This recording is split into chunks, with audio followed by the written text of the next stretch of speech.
She joked, "If you fix this engine, I'll marry you." He didn't laugh. He just fixed it. It was 3:42 p.m. on a Thursday when the engine gave out.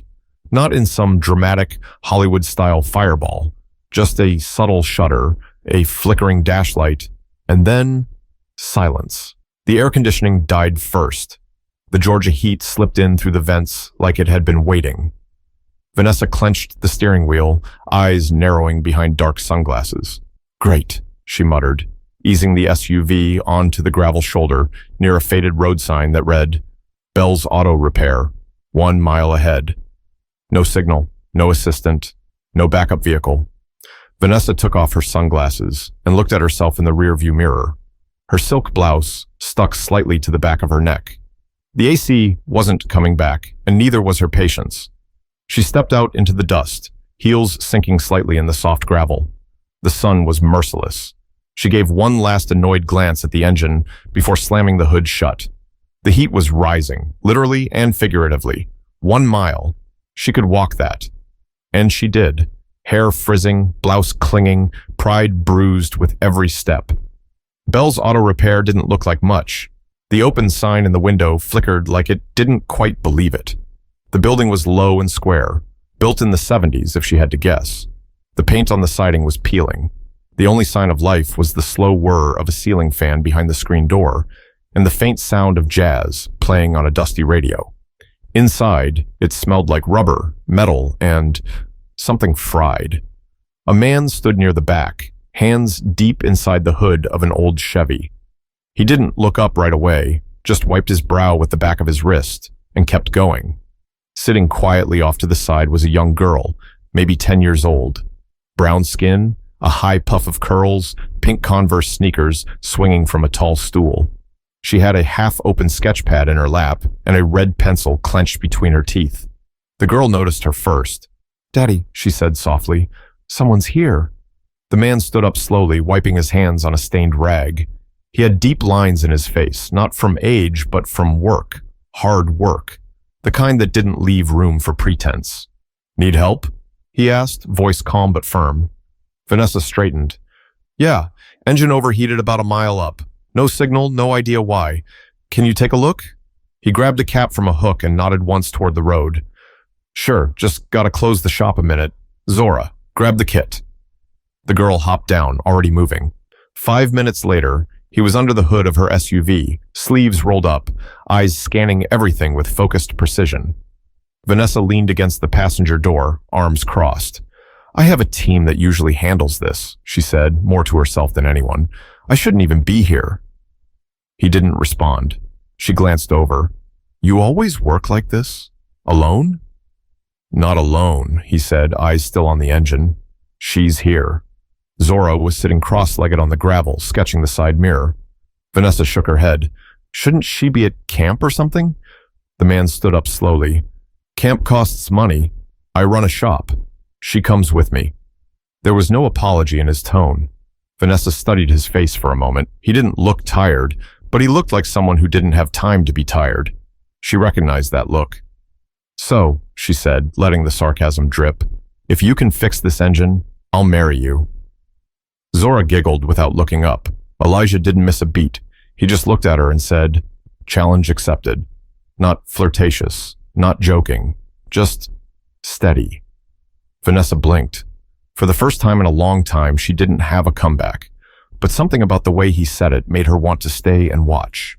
Elijah popped the hood open wider, then leaned in with the kind of focus Vanessa usually saw in neurosurgeons or courtroom analysts. He didn't talk much, just reached, adjusted, listened, wiped something with a cloth that looked older than his daughter.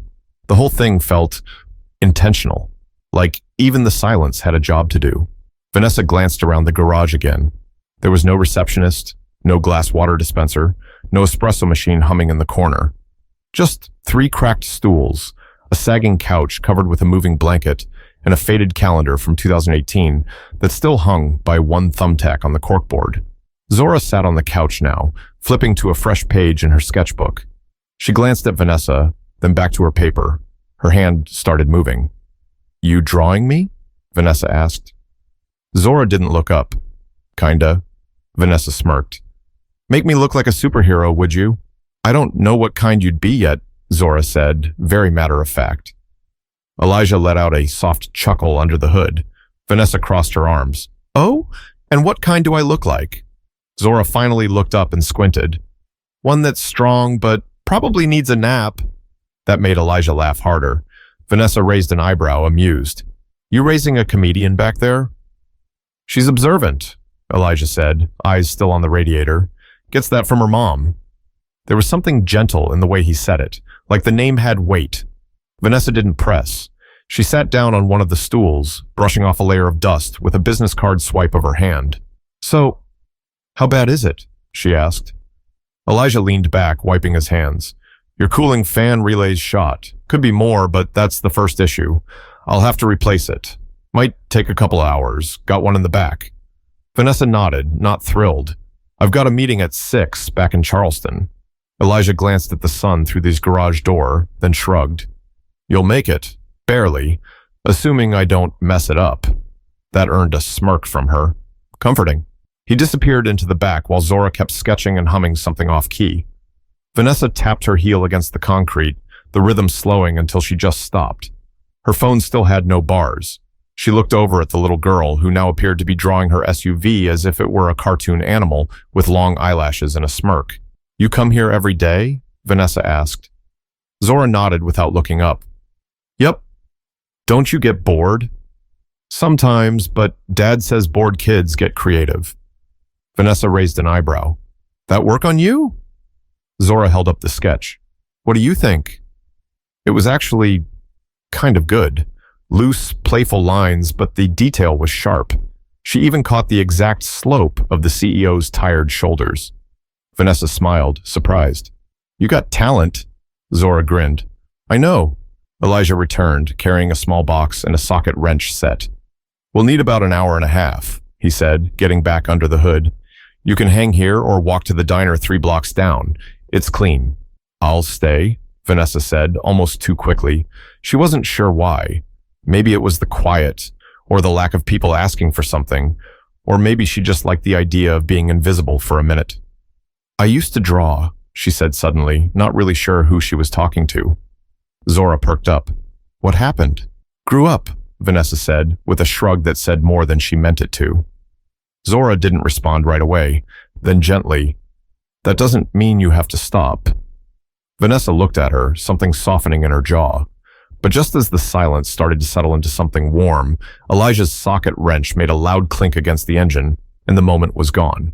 The heat hadn't let up, but inside the garage, something had shifted. Vanessa's posture wasn't as rigid now.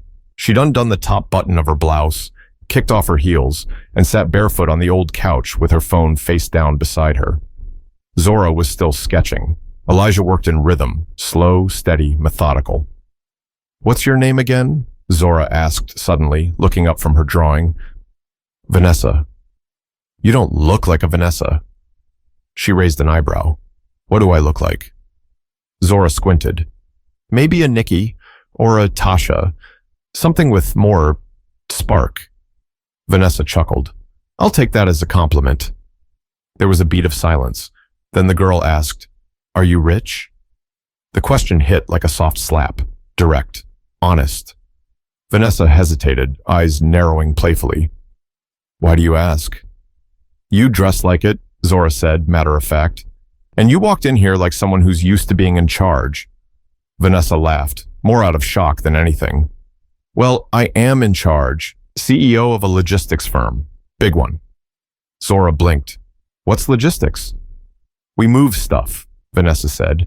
"Freight, containers, trucks, supply chain. We help people get what they need where they need it." Zora considered that. "Like UPS?" "Kind of, but less brown." She giggled. Vanessa leaned back on the couch. "Why are you asking all these questions?" Zora shrugged. "People don't talk much when they're waiting. I get bored, so I ask stuff." "You always this blunt?" Zora smiled. "Dad says being direct saves time." Vanessa nodded slowly. "He's not wrong." In the background, Elijah reached for a different wrench, pausing just long enough to glance at them. He didn't interrupt. Zora closed her sketchbook. "You got any kids?" Vanessa blinked. No. Why not? That's complicated. Oh. Zora didn't press, but her eyes stayed on hers. Vanessa exhaled through her nose. Let's just say, my job didn't leave a lot of room for that. I was always chasing something bigger. Like what? I don't know anymore. Zora nodded, like she understood, even if she didn't. Your dad teach you to draw? Nope. I just started one day. He seems like a good one. He is, she said, without hesitation. Vanessa looked toward the engine. You ever get tired of being here every day? Zora shrugged. Sometimes, but I like watching him work. He doesn't rush things. That landed harder than Vanessa expected. Elijah's voice broke the silence. Fans in. Give me 15 to finish it off. Zora hopped off the couch and stretched. I'm gonna get water. Want some? She asked Vanessa. Sure. When Zora left through the side door, Vanessa walked slowly toward Elijah, watching him torque down the final bolts. She's smart, Vanessa said. Too smart sometimes. You always bring her here? He didn't look up. Ain't got many options. I'd rather her be with me than in some place I can't afford or don't trust. There was no shame in his tone, just truth. You ever worry she's missing out? On what?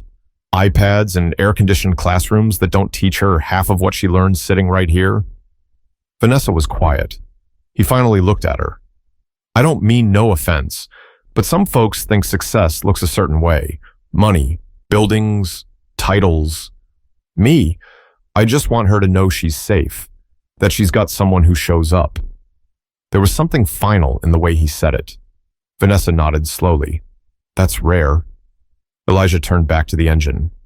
It shouldn't be. But before she could answer, Zora came back in with 2 paper cups of water, and the moment faded back into movement. Zora handed Vanessa the paper cup like it was a peace offering.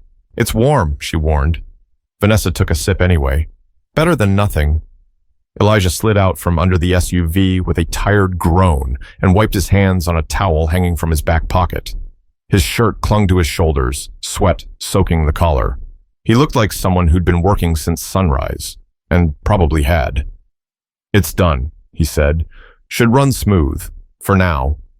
Vanessa raised an eyebrow. For now? Elijah gave a half smile.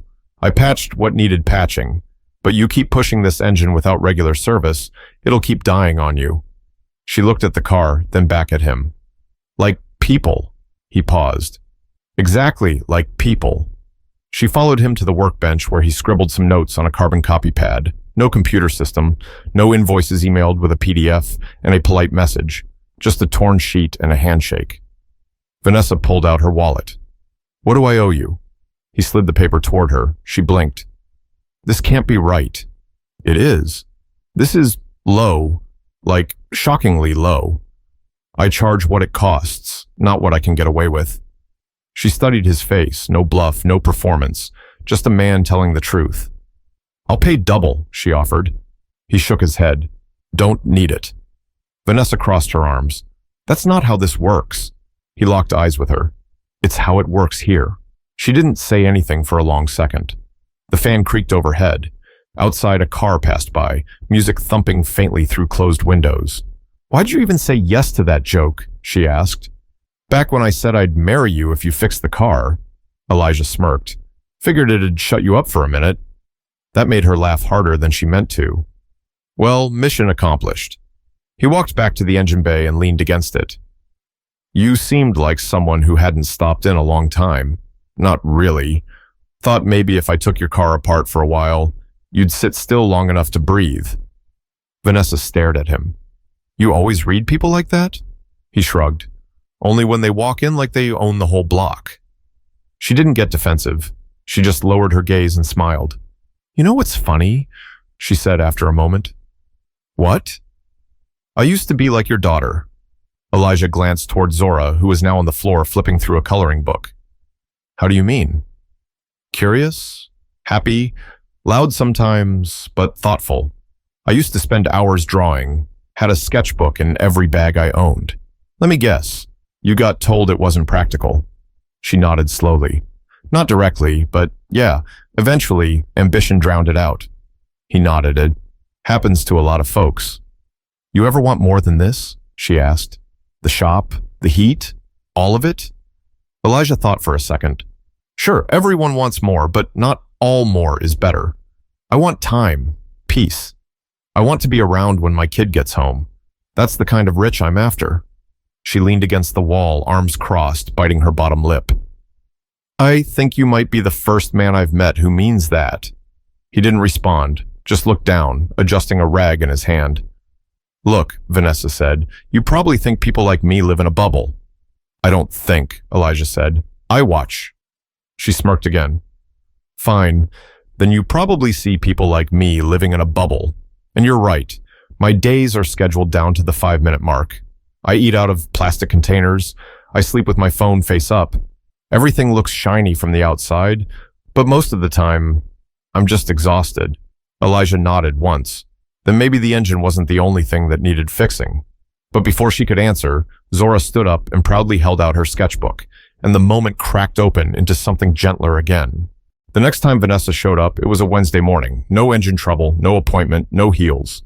She pulled up in the same SUV, now running fine, parked in the same spot under the crooked Bell's Auto Repair sign, and stepped out with a brown paper bag in one hand and a brand new sketchbook in the other. Zora spotted her first through the window and gasped. Dad, she came back! Elijah peeked out from under a Jeep. Car trouble? Nope, Vanessa said. Lunch. He looked skeptical. For me? For both of you. I brought chicken salad and something that looks like lemonade but might be poison. We'll see. Zora snatched the bag before her dad could protest. She's cool. Can she stay? Elijah wiped his hands and gave a slow shake of the head, more amused than annoyed. Sure. Why not? They sat on crates out back in the patch of shade behind the shop, sipping from paper cups and talking about nothing important. The kind of conversation that didn't need an agenda. Vanessa handed the sketchbook to Zora. I figured your last one's almost full. You deserve better paper. Zora beamed. This one smells like money. Vanessa laughed. That's how you know it's real. Elijah took a bite of his sandwich and nodded slowly. So what brings you here, really? She hesitated. I just needed a break. He didn't press, just chewed quietly, then said, Most people in your position don't know how to sit still. You doing okay? Vanessa stared at the gravel for a second. Honestly, I don't know. I've been running for so long, I don't even remember what it feels like to just sit. Zora interrupted. You should come here more. We got old tires you can sit on, and weird smells, and sometimes free gum. Elijah shot her a look, but Vanessa burst out laughing. Tempting offer. That visit turned into another, then another. Sometimes she brought pastries. Other days, she brought a book she hadn't had time to read. Once, she even brought Elijah a new set of wrenches with his name engraved on the handles. He said it was too much, but used them anyway. They never planned anything. She'd just show up, stay for an hour, 2 if it was slow. They never talked about work, at least not hers. He never asked, and she never bragged. She told him about a dog she almost adopted, a brother she hadn't spoken to in years, and a dream she had once of being a children's book illustrator. He listened, sometimes responded, but mostly he just let her speak without trying to solve anything. One afternoon, Zora brought out her newest drawing. It was of all 3 of them, Vanessa in her work blouse but barefoot, Elijah with grease on his face and a wrench in his hand, and Zora in between, holding both their hands. Vanessa stared at it for a long time. You got my bad side. Zora grinned. It's your real side. Elijah looked over her shoulder. She draws what she sees. Vanessa nodded slowly. Then maybe I need to look in the mirror more often. At one point, she asked Elijah, You ever wish we'd met under different circumstances? He looked at her, confused. What's wrong with this one? She thought about it, all of it, the sweat, the gravel, the warm water and paper cups, the conversations that drifted like lazy jazz from his radio. Nothing, she said. Absolutely nothing. But even as she said it, she felt something shift. Something deeper than gratitude, but quieter than love. Rain was falling the next time she came. Not the polite kind that taps on windows, but the thick, sideways kind that soaks your ankles in seconds.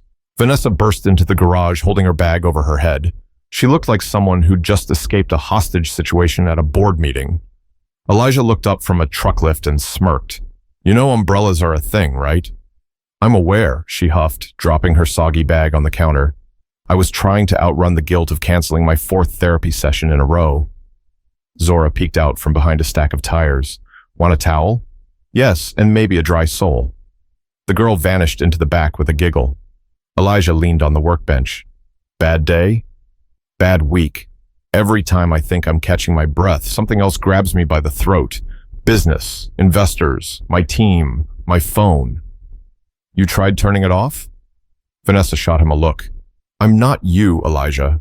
No one is, he replied, too calmly. That's your problem. She dried her hair with the towel Zora brought and slumped into the corner of the couch, eyes fixed on the cracked ceiling tile above her. I had to let someone go today. A good person, loyal, just didn't fit the new structure we're building. Elijah didn't flinch. And you feel like trash for it. Exactly.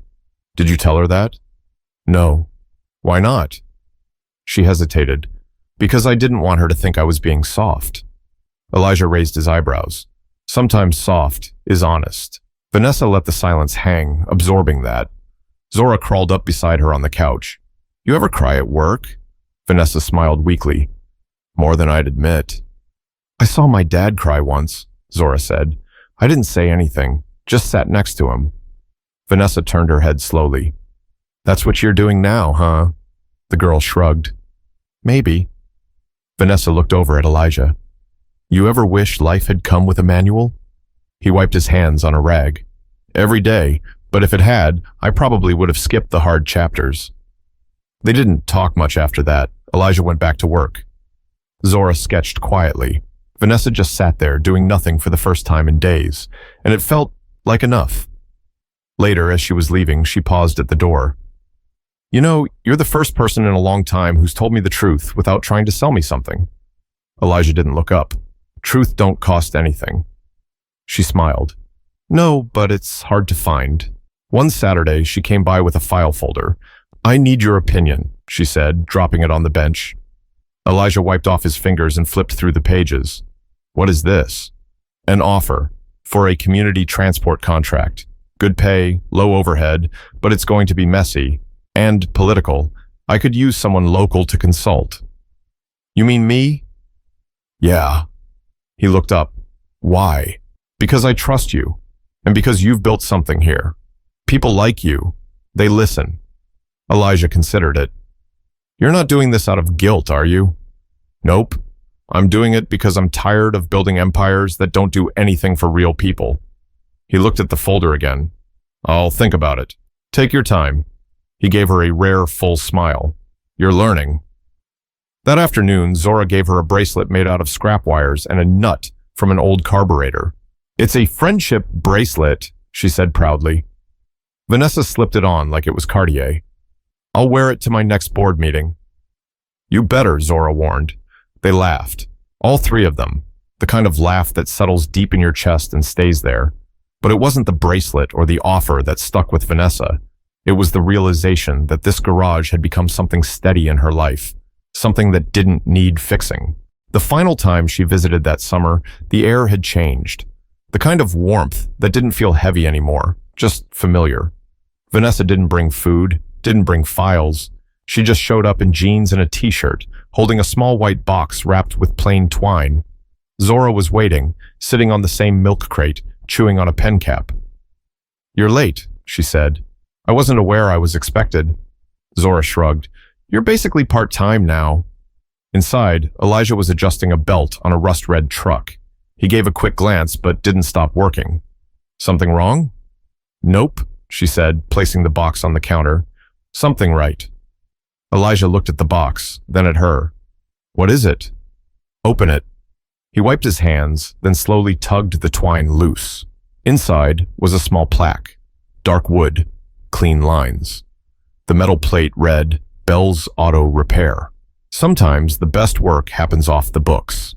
He stared at it for a long second, then looked at her with a kind of stillness that said more than words could. I had it made last week, Vanessa said.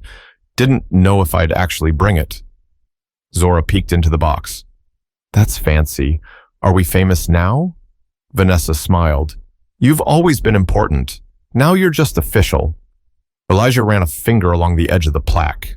It's too much. No, it's not, she said quietly. They sat outside for a while, sipping iced tea Zora had proudly made using way too much sugar. The three of them didn't talk much, just watched a few cars roll by, the occasional gust of wind stirring dust from the gravel lot. You remember when we first met? Vanessa asked. Elijah didn't even look at her. You said you'd marry me if I fixed your engine. Zora's eyes went wide. Wait, what? It was a joke, Vanessa said quickly. No, it wasn't, Elijah replied, deadpan. She laughed. You took it seriously. No, he said. I just wanted to see what kind of woman throws out an offer like that to a stranger in a hot garage. And? You were exactly what I thought. She raised an eyebrow. Which was? Worn out, guarded, tired of being in charge all the time, but trying not to look like it. She didn't respond. She just looked down at her drink and swirled the ice with her finger. After a beat, Elijah added, You still look like that sometimes. She sighed. Yeah, but less than I used to. They eventually went back inside. Vanessa helped Zora organize some of her drawings into a folder. Some were cartoons. Others were so detailed they looked like charcoal portraits. One of them, Vanessa noticed, was a new version of the sketch she'd made months ago, the three of them. This time, she'd added a sun overhead and two small toolboxes side by side. Can I keep this one? Vanessa asked. No, Zora said bluntly. That one's mine. Vanessa laughed. Fair. As the day slipped into late afternoon, she stood in front of the garage with her keys in hand. The engine still purred, perfectly tuned, but she hesitated before getting in. You know, she said, turning back toward Elijah, I thought I had everything figured out when I pulled in here the first time. Thought I had all the answers. He leaned against the wall, arms folded. And now? He asked. She smiled. Now I know I was asking the wrong questions. He nodded once, then pushed off the wall and walked toward her. Not close, just enough to say something real. You don't have to run all the time. Some things get clearer when you're not moving. She swallowed that down like a hard truth. I'll come back, she said. I know. She looked over at Zora, who was waving from the bay door with her signature crooked grin. Vanessa got in, rolled down the window and said, Don't forget me when you get famous. Zora yelled back, I won't. You're in like 12 drawings. As she drove off, Vanessa felt something she hadn't in years. Not relief, not escape, but peace. Not the kind you find at a beach or in a yoga class, but the kind you find when someone sees you, really sees you, and doesn't ask you to change. Sometimes, the most important repairs aren't made with tools. They're made with time and space and a kid with a sketchbook who thinks you're more interesting than your title. This wasn't a love story. It was something stronger. It was a reminder that friendship can be the one thing that saves you when nothing else works. Life isn't always about what breaks down. Sometimes it's about who's willing to help you build again. If this story made you pause, even for a moment, share it. Tell someone you appreciate them. Or just slow down. Sit still. Let someone see you. You never know what you'll walk away with.